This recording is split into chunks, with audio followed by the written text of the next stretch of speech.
اسلام قبول کرنے سے کئی سال پہلے حضرت عمر بن خطاب رضی اللہ تعالیٰ عنہ ایک دفعہ تجارتی قافلے کے ساتھ مال لے کر مکہ سے شام گئے۔ قافلے میں قریش کے کئی اور بڑے سردار بھی شامل تھے۔ یہ قافلہ شام کے سب سے بڑے شہر دمشق گیا اور وہاں اپنا مال بیچ کر مکہ واپس روانہ ہوا۔ تھوڑا سا فاصلہ طے کرنے پر حضرت عمر کو یاد آیا کہ ان کی ایک رشتہ دار خاتون نے انہیں کچھ سونا دیا تھا کہ اسے بیچ کر اس کے لیے کچھ کپڑے وغیرہ لیتے آئیں۔ انہوں نے اپنے قافلے کے ساتھیوں سے کہا کہ فلاں عورت کا کام کرنے واپس دمشق جا رہا ہوں، کوشش کروں گا کہ یہ کام کر کے جلدی واپس آ جاؤں۔ حضرت عمر دمشق واپس گئے تو بازار بند ہو چکے تھے۔ مجبوراً وہ ایک مسافر خانے میں ٹھہرے اور سو گئے۔ تھوڑی دیر کے بعد اللہ کا ایک بندہ مسافر خانے میں آیا۔ اس نے حضرت عمر کو جگایا اور اپنے ساتھ اپنے گھر لے آیا۔ یہ بات واضح نہیں تھی کہ وہ شخص حضرت عمر کو پہلے سے جانتا تھا یا ان کے والد خطاب سے ان کی واقفیت تھی۔ انہوں نے حضرت عمر کی بڑی خاطر و مدارت کی۔ کھانا کھا کر تو وہ سو گئے اور ان کا میزبان رات بھر عبادت کرتا رہا۔ صبح کو حضرت عمر بیدار ہوئے تو ان کے میزبان نے کہا کہ اکیلے بازار مت جانا، بازار میں لٹیرے اکثر مسافروں کو لوٹتے رہتے ہیں، میرے ساتھ چلنا۔ یہ کہہ کر وہ سو گیا کیونکہ رات بھر جاگ رہا تھا۔ حضرت عمر نے اسے جگانا مناسب نہیں سمجھا اور اکیلے ہی بازار چلے گئے۔ ابھی بازار کھلا بھی نہیں تھا، وہ بازار کھلنے کا انتظار کرنے لگے۔ کچھ دیر کے بعد ایک عیسائی پادری اپنے نوکروں کے ساتھ آیا اور حضرت عمر کی طرف اشارہ کر کے اپنے نوکروں کو حکم دیا کہ اس شخص کو پکڑ لو، یہ گرجے کا کام بہت اچھی طرح سے کر لے گا۔ اس زمانے میں حضرت عمر بڑے تنومند پہلوان تھے۔ پادری کے نوکروں نے اس کو پکڑ لیا اور ایک پرانے گرجے میں لے گئے۔ پادری نے اس کو ایک ہتھوڑا دیا اور اس کو گرجے کی ایک دیوار توڑنے پر لگا دیا۔ ایسا معلوم ہوتا تھا کہ وہ اس جگہ پر ایک نیا گرجا بنوانا چاہتا تھا۔ حضرت عمر دن بھر کام کرتے رہے۔ کہیں شام کو جا کر چھٹی ملی، وہ تھکے ہارے واپس مسافر خانے میں آ کر بیٹھ گئے۔ پہلے ہی دن والا نیک آدمی پھر آیا اور اس نے پوچھا کہ آپ کدھر چلے گئے تھے؟ حضرت عمر نے اسے سارا قصہ بتا دیا۔ وہ شخص آج بھی ان کو اپنے گھر لے گیا اور ان کی بڑی خاطر و مدارت کی اور انہیں تاکید کی کہ کل بازار جاتے وقت مجھے ساتھ لے جانا۔ اس کے بعد وہ عبادت میں مشغول ہو گیا اور حضرت عمر سو گئے۔ دوسرے دن حضرت عمر بیدار ہوئے تو اپنے نیک میزبان کو سوتے پایا۔ انہوں نے اب کی بار بھی اس کو جگانا مناسب نہیں سمجھا اور اکیلے ہی بازار چلے گئے۔ اتفاق سے پھر وہی پادری اپنے نوکروں کے ساتھ آیا اور حضرت عمر کو پکڑ کر ساتھ لے گیا۔ ان کو غصہ تو بہت آیا، لیکن کیا کرتے، غیر ملک میں وہ اکیلے تھے اور کوئی ہتھیار بھی پاس نہیں تھا۔ دوسری طرف پادری کے ساتھ 7-8 نوکر تھے اور وہ سب ہتھیار بند تھے۔ پہلے دن کی طرح ہی حضرت عمر ہتھوڑے کے ساتھ گرجے کی دیوار توڑتے رہے۔ جب دھوپ تیز ہوئی تو پادری اور اس کے نوکر انہیں کام میں مشغول دیکھ کر چلے گئے اور حضرت عمر دیوار کے سائے میں دم لینے کے لیے بیٹھ گئے۔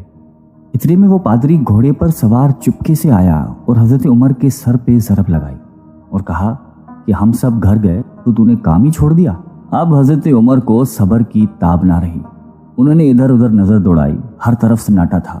انہوں نے پادری کو گھوڑے سے کھینچ کر نیچے کر لیا اور اس کے سر پر ہتھوڑے مارنا شروع کر دیے۔ وہ بہت چیخا چلایا لیکن اس کی مدد کے لیے کوئی نہیں پہنچا۔ حضرت عمر نے ٹوٹی ہوئی دیوار کا ایک بھاری ٹکڑا اٹھا کر اس کے سر پہ دے مارا۔ وہ پہلے ہی زخمی تھا، اب اس نے دم دے دیا۔ اس کو مرتے دیکھ کر حضرت عمر تیزی سے بھاگ کھڑے ہوئے اور جس راستے سے دمشق آئے تھے وہ راستہ چھوڑ کر ایک دوسرے راستے پر چل پڑے۔ شہر سے کافی دور انہیں ایک خچر پر سوار رومی ملا جو روم سے تعلق رکھتا تھا۔ وہ ان کے ساتھ چلنے لگا۔ وہ کچھ باتیں کرنے لگا لیکن نہ حضرت عمر ان کی زبان سمجھتے تھے اور نہ وہ ان کی زبان سمجھتا تھا۔ اس نے یکایک اپنی تلوار پر ہاتھ ڈالا۔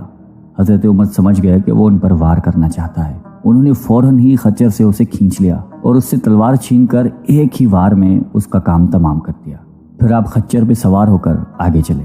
اس کے بعد کیا ہوا اس کا حال خود حضرت عمر نے اس طرح بیان کیا ہے کہ اس جگہ سے روانہ ہو کر میں ایک گرجے پہنچا۔ یہاں عیسائیوں کی ایک جماعت رہتی تھی۔ میں گرجے کے اندر داخل ہوا تو گرجے میں رہنے والے سب لوگ میرے ارد گرد جمع ہو گئے اور مجھ سے میرے حالات کے بارے میں پوچھنے لگے۔ پھر وہ اپنے پادری کے پاس مجھے لے گئے۔ پادری مجھے نہایت غور سے دیکھنے لگا اور اس کے بعد کہنے لگا کہ ایسا معلوم ہوتا ہے کہ تمہیں کسی چیز کا خوف ہے۔ میں نے کہا کہ تم نے کیسے اندازہ لگا لیا کہ مجھے کسی چیز کا خوف ہے؟ اس نے میرے سوال کو ٹال دیا اور کہا کہ آپ جب تک چاہیں یہاں ٹھہریں، آپ کو یہاں کسی قسم کا کوئی خطرہ نہیں، آپ ہماری حفاظت میں ہیں۔ پھر اس پادری نے مجھے اپنے گھر میں مہمان کی طرح رکھا اور میری نہایتی خاطر و مدارت کی، اور پھر پوچھا کہ آپ کون ہیں؟ میں نے اسے بتایا کہ میں مکے کا رہنے والا ہوں اور قبیلہ قریش سے تعلق رکھتا ہوں۔ تجارتی قافلے کے ساتھ شام آیا تھا۔ تجارت کا مال بیچنے کے بعد ایک ضروری کام کے لیے مجھے اپنے قافلے سے جدا ہو کر واپس دمشق جانا پڑا۔ اب میں اپنے وطن واپس جا رہا ہوں اور راستہ بھٹک کر یہاں آ نکلا ہوں۔ پادری مجھے غور سے دیکھتا رہا اور بار بار طرح طرح کے سوال کرتا رہا۔ میں نے ان کے ہاں نہایتی آرام سے رات بسر کی۔ صبح کو آپ نے پوچھا کہ آپ کا ارادہ یہاں ٹھہرنے کا ہے یا آگے جانے کا؟ میں نے کہا کہ اب میں آپ سے رخصت ہونا چاہوں گا۔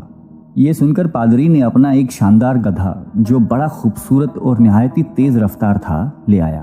اس گدھے کی پیٹھ پر کھانے کی مزیدار چیزیں اور قیمتی تحفے بھرے ہوئے تھے، اور پھر کہنے لگا کہ آپ اس گدھے پر سوار ہو جائیں اور چل پڑیں۔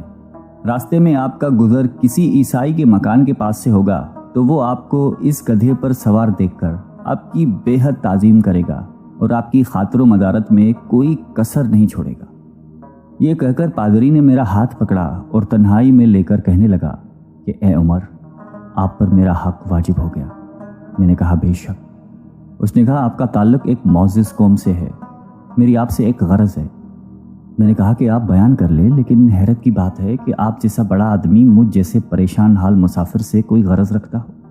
اس نے بڑے یقین بھرے لہجے میں کہا کہ سنیں، میں ایک ایسا آدمی ہوں جس سے اللہ نے آسمانی کتابوں کا علم عطا کیا ہے۔ میں نے آپ کی ذات میں بہت سی ایسی نشانیاں دیکھی ہیں جو یہ ظاہر کرتی ہیں کہ جب ایک مقررہ مدت پوری ہو جائے گی تو حالات میں زبردست تبدیلی آئے گی۔ اس وقت آپ ہمارے ملک کے حاکم بن جائیں گے اور یہاں کے سب شہروں میں آپ ہی کا حکم چلے گا۔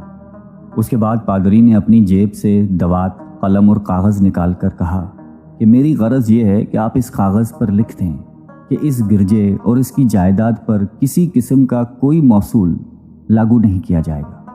میں نے حیران ہو کر پادری سے کہا کہ آپ مجھ سے مذاق تو نہیں کر رہے؟ اس نے کہا کہ قسم ہے اس ذات کی جس نے عیسیٰ علیہ السلام پر انجیل نازل فرمائی، میں جو کچھ کہہ رہا ہوں وہ بالکل سچ ہے۔ آپ مہربانی کریں اور میری درخواست قبول فرمائیں۔ میں نے پادری کی باتوں کو اس کا وہم سمجھا اور جیسے اس نے کہا میں نے اسی طرح کاغذ پہ اسے لکھ کر دے دیا۔ اس کے بعد گدھے پر سوار ہو کر چل پڑا۔ راستے میں مجھے کئی جگہ پر عیسائیوں کی جماعتیں ملی۔ انہوں نے مجھے ایک پادری کے گدھے پر سوار دیکھ کر میری بڑی خاطر و مدارت کی۔ میں اس طرح جگہ جگہ عیسائیوں کا مہمان بنتا تبوک تک پہنچ گیا۔ اللہ کی شان، جس تجارتی قافلے کے ساتھ میں گیا تھا وہ کافی دیر میرا انتظار کرنے کے بعد اسی جگہ سے چل پڑا تھا جہاں میں نے اسے چھوڑا تھا، اور اب تبوک میں ایک کنویں کے قریب ڈیرا ڈالے ہوئے تھے۔ قافلے والے میرے ساتھی مجھے دیکھ کر میری طرف دوڑ پڑے اور مجھ سے مل کر بہت خوش ہوئے اور کہنے لگے کہ ابن خطاب، ہم لوگ تمہارا انتظار کرتے کرتے بالکل مایوس ہو گئے تو ہم نے اس مقام کو کوچ کر دیا جہاں سے تم واپس دمشق گئے تھے، مگر تمہارے بارے میں ہم سخت پریشان تھے۔ یہ تو بتاؤ کہ اتنے دن تم کہاں رہے؟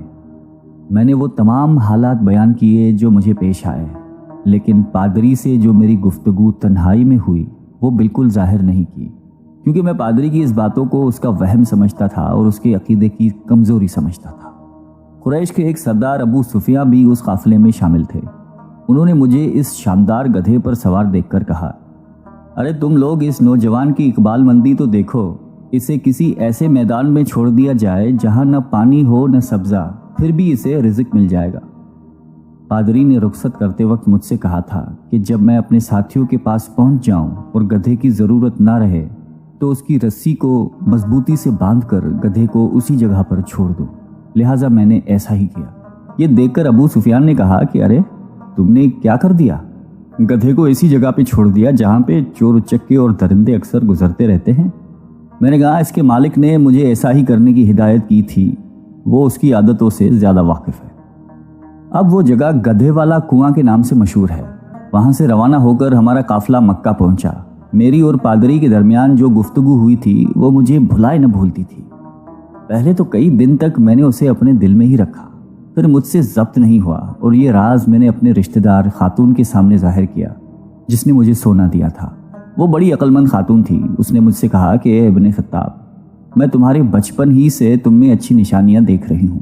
جب تم بہت چھوٹے بچے تھے تو میں نے ایک دفعہ خواب میں دیکھا کہ تم لمبے ہوتے جا رہے ہو اور تمہارا قد اتنا لمبا ہو گیا ہے کہ اس نے آسمان کو چھو لیا ہے. یہ دیکھ کر میں نے خواب میں کہا کہ ارے یہ میرے بچے کی کیا حالت ہو گئی ہے. کسی نے کہا کہ یہ لڑکا دنیا اور آخرت میں بھلائی پانے والا بنے گا. جاہلیت کے زمانے میں اس قسم کی باتوں کا مطلب میرے سمجھ میں نہیں آتا تھا. مکہ میں ایک شخص اہل کتاب یعنی یہود و نصارہ میں سے تھا جو بہت گمنام تھا. عام لوگ تو اس سے واقف بھی نہیں تھے، لیکن قریش کے کچھ سردار اسے پہچانتے تھے اور اس کی بہت عزت کرتے تھے. ایک دن دوپہر کے وقت میں اس کے ہاں گیا اور اسے جا کر کہا کہ میں آپ سے چند باتیں کرنا چاہتا ہوں اور چاہتا ہوں کہ آپ ان کو اپنے دل میں راز بنا کر رکھیں اور کسی کے سامنے ظاہر نہ کریں. اس نے ایسا کرنے کا وعدہ کیا تو میں نے اپنے سفر کے تمام واقعات اس کے سامنے بیان کر دیے اور اپنے رشتہ دار خاتون کے خواب کا بھی ذکر کیا. جب میں اپنی گفتگو ختم کر چکا تو اس نے کہا کہ ابن خطاب، جس کو تم نے موصول کی معافی کا وعدہ لکھ کر دیا ہے وہ اس زمانے میں عیسائیوں کا سب سے بڑا عالم ہے. جو کچھ اس نے کہا وہ سب سچ ہے اور جلد ہی وہ سچ تمہارے سامنے آ جائے گا. جہاں تک تمہاری رشتہ دار خاتون کے خواب کا تعلق ہے تو اس سے یہ ظاہر ہوتا ہے کہ مکے میں ایک بہت بڑا انقلاب آئے گا. زمانہ ایک نئی صورت اختیار کرے گا اور آنے والے زمانے کے آسمان و زمین بدل جائیں گے. میں وہاں سے گھر چلا آیا اور اس کی ساری باتیں اپنے دل میں لیے رہا. تھوڑے ہی عرصے کے بعد قریش کی مجلسوں میں آپ صلی اللہ علیہ وآلہ وسلم کا ذکر ہونے لگا. یہ لوگ اس بات پر چڑھتے تھے کہ محمد صلی اللہ علیہ وآلہ وسلم اپنے آپ کو اللہ کا رسول کہتے ہیں، لوگوں کو بتوں کی پوجا کرنے سے منع کرتے ہیں اور ایک اللہ کو ماننے پر زور دیتے ہیں. جلد ہی اللہ تعالیٰ نے اسلام کو ظاہر کر دیا اور مجھے یقین ہو گیا کہ حالات وہی صورت اختیار کر رہے ہیں جس کی طرف آسمانی کتابوں کے عالم شام کے پادری نے اشارہ کیا تھا. نبوت کے 6 سال حضرت عمر نے اسلام قبول کر لیا اور رسول اللہ صلی اللہ علیہ وآلہ وسلم کے جان نثار ساتھی بن گئے. 11 ہجری میں آپ صلی اللہ علیہ وآلہ وسلم نے اس دنیا سے پردہ فرمایا تو حضرت ابو بکر مسلمانوں کے پہلے خلیفہ بنے. 13 ہجری میں انہوں نے وفات پائی تو حضرت عمر خلیفہ بنے. ان کے سفر نامے کی روایت کرنے والے راوی کا بیان ہے کہ حضرت عمر فاروق اپنے خلافت کے زمانے میں شام تشریف لے گئے تھے تو ایک بہت بوڑھا آدمی جس کے بال برف کی طرح سفید ہو چکے تھے عیسائیوں کی ایک جماعت کے ساتھ ان کی خدمت میں حاضر ہوا اور عرض کیا کہ اے امیر المومنین، کیا آپ مجھے جانتے ہیں؟ حضرت عمر نے فرمایا کہ اگر آپ شام کے فلاں نگر کے پادری ہیں تو میں آپ کو پہچانتا ہوں. اس نے کہا کہ جی ہاں، میں وہی پادری ہوں. حضرت عمر فاروق رضی اللہ تعالیٰ عنہ نے فرمایا کہ میں نے آپ سے لکھ کر جو عہد کیا تھا وہ آج بھی قائم ہے. اللہ تعالیٰ نے اپنے رسول صلی اللہ علیہ وآلہ وسلم کے ذریعے ہمیں عزت بخشی. انہوں نے ہمیں اللہ تعالیٰ کی پسندیدہ دین اسلام کی طرف دعوت دی اور ہم نے یہ قبول کی. آپ ہی نے مجھے ان باتوں سے آگاہ کیا تھا. اب آپ کو کون سی چیز اسلام سے قبول کرنے سے روکتی ہے؟ بوڑھے پادری نے حضرت عمر کی باتیں سن کر اسی وقت اپنے ساتھیوں سمیت کلمہ پڑھ کر اسلام کی دولت حاصل کر لی. اللہ تعالیٰ ہم سب کو قلب سلیم عطا فرمائے اور قرآن اور حدیث پہ چلنے کی توفیق عطا فرمائے. آمین.